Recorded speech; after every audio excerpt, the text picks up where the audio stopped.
My friends, welcome back to the channel and to a very prudent video. This is something I get asked about a lot, and frankly, I've done a very bad job of covering on the channel.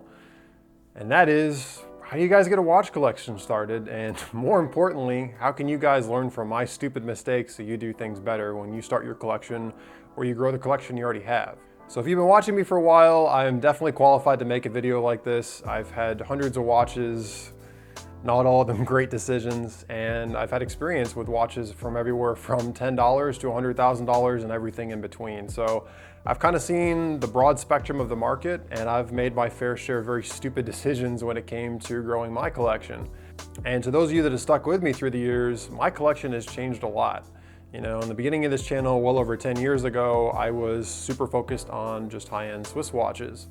And I was very deep into the Rolex ball camp especially. And at some point I got sick of it. I didn't like the status of them, and I kind of got sick of them, and I kicked them to the curb. And the next thing you knew, I became the Seiko guy, and I bought every Seiko under the moon, from vintage to new and everything in between. And I was just, everything had to be made in Japan, Japanese watches. And then again, burned myself out, and now we're in the situation that I have today where I have this very blended collection.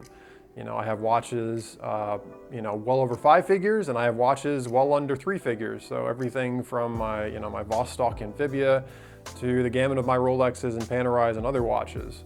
And I think this is the best state that my collection has ever been, because I have a really broad spectrum of pieces that serve various functions to me. They mean different things to me. And frankly, I wouldn't change any of it. And I'm really happy at the growth of my current collection. So with all that said, let's go ahead and get this thing started. Customary wristwatch check. Today I'm wearing my old James Bond Pierce Brosnan Seamaster 253180. The Seamaster Professional, pre-ceramic. GoldenEye is kind of my thing, so I still love this watch. So let's go ahead and get started. So I think one of the mistakes a lot of us make is buying watches that are popular, buying into fads. And I think the issue with that is we're buying things because they're popular, but we may not be buying them because we actually like them. And buying watches you don't really enjoy or don't really speak to you is a big mistake. You know, the Rolex Submariner is popular for a reason. A lot of people like them. That doesn't mean you're gonna like them. And you may find if you just buy one because it's what's popular, it may not do much for you. There's a broad spectrum of watches this way, but falling into peer pressure, buying watches that are trending, buying watches you just saw in the most popular movie or your friends are all wearing, that's a surefire way to lead to watch collecting disappointment. Before you buy any watch, don't buy into the hype immediately. Go ahead and check one out. Get some wrist time on it, go visit the AD, spend some time with it, because otherwise you're more than likely gonna end up in a situation where you could buy a watch that really does nothing for you, and you would have been much better served keeping the money you sank into that piece for buying something you really truly enjoy. And an example of something that I did, I had to buy a Rolex Submariner. And this goes back 10 plus years ago in my collection. At the time, I had a Breitling-Colt, and I really liked the Breitling-Colt, and frankly, there was nothing about it I didn't like, but I felt that because of societal expectations that the Rolex Submariner was the better watch. And so I decided the Breitling-Colt wasn't good enough, traded it in, went out and bought a Rolex Submariner. And you know what? The Rolex Submariner never did it for me. I had the Rolex Submariner for 4 or 5 years. I sold it, got my money back out of it. Didn't hurt me long term, but it just never did it for me. It just didn't speak to me, and it's a great watch, but it wasn't for me. And had I done my research at the time and spent some more time with it, I would have kept the Breitling-Colt, or if I'd been aware more, I would have bought what I have now, which is a Rolex Explorer or a Rolex GMT Master 2, because those two watches are much more my taste. But again, I bought into the hype and what people told me was the best watch, and it just never really did anything for me. So again, lesson 1, don't just buy stuff that's popular because you're entitled to not like it, and you may very well not like it. There could be better watches out there for you. So save your money and do your research first. Mistake number 2. This is a mistake I've made a million times, and don't do it.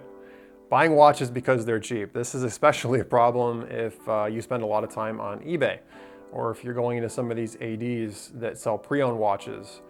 I am so guilty of this. I would find watches on eBay listings that were underpriced and they were really cheap. Or I'd go into ADs and see that they had pre-owned watches that were on sale and they were really good prices, I thought, and I bought them strictly because they were a good deal. The problem is when you buy a watch just because it's a good deal, you're gonna have the same issues you'd have with my first problem, which is buying that it's popular. If you're buying a watch just because it's a good deal, more than likely it's just something you came across. It's not something you actually were drawn to or fell in love with. more than likely you're settling for something that is good enough for you because it was a good price or a fair price. And again, that's another great way to sink a bunch of money into a piece that you may not ever really fall in love with. And unless you have some really good connections and you're buying it to flip it on the resale market, I would do your best to steer away some of these watches. You know, one of the ones that comes to mind distinctly to me was, I remember buying a bunch of these vintage Seikos and vintage Swiss watches like Jaeger-LeCoultre. And when I bought them because they were good deals, and none of them met my expectations. The Jaeger-LeCoultres that I bought were really small and they didn't really fit my wrist, and yeah, they looked nice and I got a good deal on them, but they weren't really wearable for me. The vintage Omegas were nice, but they had plastic crystals and they were fragile and I was worried about damaging them. And the Omega Speedmaster Reduced that I bought, my problem was it wasn't the moon watch, and it didn't do anything for me. I bought it because I didn't want to pay the full money for the moon watch and I thought it was a good deal. And in retrospect, I never should have bought it, and I sold it at a loss, and it was one of my watchmaking mistakes because I could have saved that money, and a couple more months later at the time, I could have bought the Omega moon watch, professional Speedmaster moon watch. I didn't. I settled. I bought the Speedmaster Professional Reduced with the 7750, and I got a good deal on it, but the day I bought it it just never did anything for me. So step number 3 is buying watches that are in poor condition. And this is something else that if you spend a lot of time in the eBay world, like I have, this is something at some point you're probably gonna fall into this. You'll see some cool watch, it might be a really high-end watch or even a nice vintage watch. That's something you've been looking for, and it's massively reduced on sale price because it has some minor issues to it. It needs a little bit of service, it has some patina on it, and they're offering it to you at a great deal. Guess what? More than likely it's not a great deal, and it's gonna cause you more headache in the long run than it would be just to save your money and buy a better example. Especially on the vintage market, there's a lot of vintage watches out there that have been in really humid climates and have had really rough lives and have been beaten to within an inch of their lifespan. And they're cheap, and you can find them on eBay and all these secondhand stores, but the second you buy them, they're economical disasters, and more than likely they're gonna cost way more money to put back together and make right than they ever are to buy a nice example, or they're ever going to be worth. And I see a lot of people doing this. They get on eBay, they look at the classified ads, they buy from private sellers, and they buy watches that haven't been serviced, which is fine, but they buy ones that may not be running correctly, they may be gaining time, they may have some cosmetic flaws. And again, the reality is, unless you're a watchmaker, you really have connections. Buying one of these watches may seem like a great deal up front, but you will soon find out that actually it could be a really bad deal for you in the long run. So really do your homework and make sure whatever you're buying into is something that you can take care of and is gonna be worth it to you on the back end when you get it back into working order. If you can get it back into working order. And a lot of these vintage watches, finding parts for them and people to service them is not easy. Another tip is not buying based on opinions. So there's a lot of watches out there you may like, but they could be unpopular, or you're worried your friends are gonna judge you for them and you don't buy them. And again, don't make that mistake, because a lot of the watches that I bought, my favorite watches that I currently own actually are watches that aren't overly that popular. When I bought my Rolex Explorer 2, or even when I originally bought my GMT Master, they weren't anywhere near as popular as they are today, especially the Rolex Explorer 2. That was kind of the dog of the Rolex sports range, and they still have some room to grow, but everybody wanted the Submariner, or the Standard Explorer, or the Mielgauss was really popular at the time. And I liked the Explorer too, and I liked it with the white dial, and a lot of people just didn't get that watch, but I really wanted it. And you know what? To date, that is my favorite Rolex I've ever owned, and this is coming from a guy like me who's owned Rolex Presidents and Daytonas and everything else in between. And I love the Polar Explorer. I still think it's underrated, and I still think it should be worth more money than it is, but it's climbing, and I think people are starting to appreciate it. But if I'd listened to my friends at the time, I never would have bought one. I would have felt like it was the cheap Rolex. I know that's a dumb sentiment, and I would have stayed away from it, but it's been a wonderful watch for me, and I absolutely adore it, and I plan on keeping it for a long time to come. The next tip is keeping your collection balanced. As I mentioned in the beginning of this video, I was very Rolex heavy in the beginning of my collecting days and very Swiss high-end heavy. Then I went very just pure Seiko, Japanese watches, and at both occasions I found myself with just a very unbalanced collection. I just had a lot of watches that were all the same, and there weren't really things that I could do to wear them or enjoy them because they just were all the same. There was no variety. Now I have, I don't even know, it's several higher end pieces. I got, a couple Rolexes, Panerai, Breitling, Omega, I don't know, I've lost track. That's terrible. But I also balance out my higher end pieces now with my lower end pieces. And as you guys know, if you follow me, I have a lot of Seikos that I love. I love my Seiko Monster, I love my Seiko Sumo. Seiko Presage is growing on me a bit. But I also have just cheap watches that I love to death as well. I have several G-Shocks, I have my Vostok, and don't lose sight of the fact that those are wonderful pieces to have in your collection. You know, there's obviously days I enjoy wearing my Panerai Radiometer or my Rolex GMT Master 2, but when I'm traveling or if I want to go swimming or go do yard work or do stuff, those watches aren't any good for me. I want to go get on my G-Shock and I want to just go tool around and screw with stuff and not have to worry about breaking something. You know, I like to take my car apart. I like to work on mechanical stuff. And, you know, Rolex makes a great watch. But you know what? I'd much rather be wearing one of my G-Shocks when I'm doing stuff like that. And I can appreciate those watches just as much as I can appreciate some of those horology pieces I share with you guys on the channel that are 50, 60, 70, 80, 90, $100,000 watches. So don't lose track of that. You know, as you buy your collection, try to balance it. Get a mix of stuff. Get some good Swiss stuff, get some good Japanese stuff, get some good high-end stuff, but also get some good low-end stuff. So you have stuff to wear every day and beat up, but also stuff that you can wear and appreciate, you know, at like a dress event or something at the office. I mean, just get something for every part of your life so that you don't have to, you know, have gaps in your collection. Get something that's going to be usable. You have the broad spectrum covered in your watch collection. The last 2 points. One is buying from bad sources. They say in the watch world, buy the seller, don't buy the watch. I've made this mistake a lot, saw watches that are good deals and bought them, and they were just kind of bits and pieces thrown together and they were crap.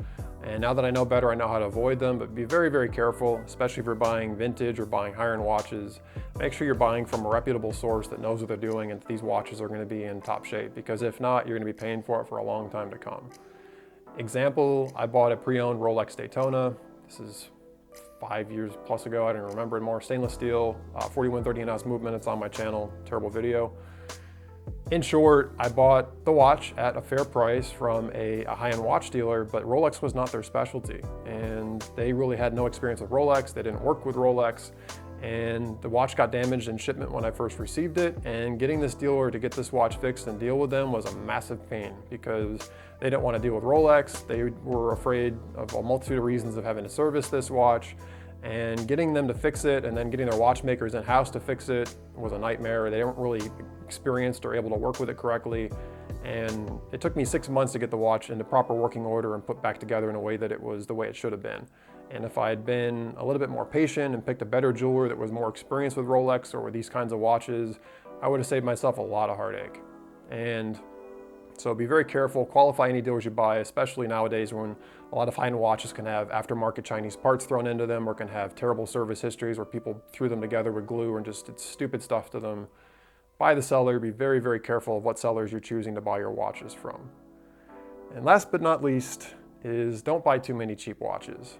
So, you know, I am the biggest fan in the world of G-Shocks and lower-end Seikos and stuff, but there's a lot of just junk watches out there. And I'll talk about this in a separate video because I feel I need to, but you know, Michael Kors and all of these fashion watches, I'll get hate for this. Save your money. Those watches are not worth the money that it's going to take you to buy them. And if that's all you can afford right now, I would highly, highly recommend you save your money, maybe get yourself a cheap G-Shock or something to hold you over, because those watches are just a money sink and they're never going to be worth anything really. And if you just save your money for the price of a couple Michael Kors or some fashion watches, you can get yourself a really nice lower-end watch. You can get yourself a pretty decent Hamilton or a mid-range Seiko or some vintage Omegas. I mean, there's a lot of great options out there. And if you're sinking all your money into some of these cheap fashion watches, you're going to regret it. And they're just going to be watches that after 5 or 6 years, the battery needs to get replaced. You're going to throw them in a drawer somewhere and forget about them. And the fake gold's going to peel off and they're going to be garbage and you're going to throw them away. There's no point to buying watches like this. So there you go, guys. There's my tips for watch collecting. I really hope that you guys found this helpful. These are kind of things that have really worked for me or bit me in the ass as I've worked my way through watch collecting, and I've really lost track of all the watches that I've owned. But now, like I said, I have a pretty good balanced collection. I have a lot of high-end pieces, I have a lot of mid-range pieces, and I have a lot of low-end pieces. And I really have a watch for every kind of mood and every kind of event. And I think I've finally got this whole balance thing figured out, and I've been burned enough times that I have a better sense of what it requires. So Please let me know what you guys think down below in the comment section. Was this video helpful for you? Please give me a thumbs up and please subscribe if you haven't already. Please check out other videos on my channel. A lot of the stuff you guys asked me about, there's tons of videos on my channel. I have well over 200 videos on this channel at this point, so please don't be afraid to check those out. And if you have any other tips or things that you think you should share that would be helpful to others about collecting watches, please leave them in the comment section below. I'd really appreciate it. Let's get the word out and let's share each other's best advice so we can enjoy this hobby more responsibly and more satisfyingly. So let's say, guys, thanks so much for tuning in. Wish you all the best. Take care, and I'll see you guys real soon on the next video.